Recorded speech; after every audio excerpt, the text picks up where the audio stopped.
Good morning, everybody. I hope you're all well and enjoying our next week of prayer. These are really good times, aren't they? I really love them.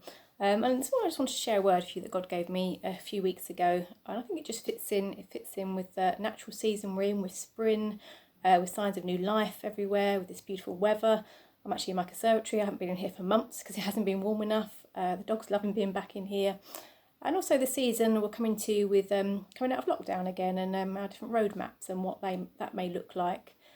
So I was driving to Whitney a few weeks ago, and it's a journey I know very well. It's my school run, but because the schools have been closed, I haven't done it for ages. And I was turning this corner towards a little village called Spelsbury, and they'd cut all the trees back. On either side of the road, there was these quite big, tall trees, bushes that made the road quite narrow. It was quite dark. All you could see was straight ahead.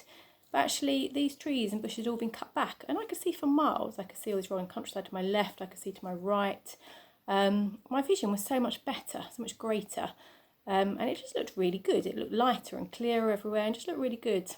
And I was just reflecting on that, and I had a real sense God was saying there may be some pruning that needs to take place in our lives. And that's because God wants us to be fruitful. He wants us to grow, and He wants us to see more. I think sometimes we can think pruning is a bit of a negative thing, but actually God prunes the ones He loves.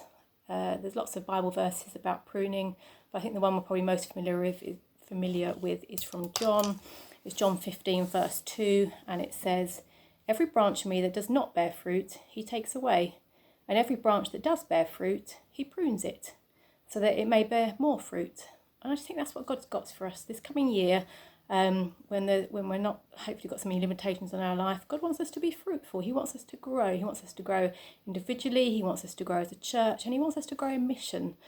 So I just encourage you today, if you get a bit of time to pray with God, just ask God, are there things in my life that are hindering my relationship with You that actually I need to cut back, that I need to cut down, so that I can see what You've got for me, so I can see more. Maybe coming out of lockdown, God just says, don't pick up the things that you did before. It's quite easy, isn't it, to pick up the familiar stuff because that feels safe. But God may say, maybe don't this time. Maybe it's just going to zap you of all your energy and not going to give you life and not be fruitful. Maybe there's things as a church we need to cut back on. I don't know. But I just believe that God really wants us to be fruitful. He wants us to grow. He wants to show us more. He wants to just expand us in every way. So just be encouraged, be excited. Enjoy this lovely spring weather we're having, and have a great day, everyone, and hopefully see you soon. Bye.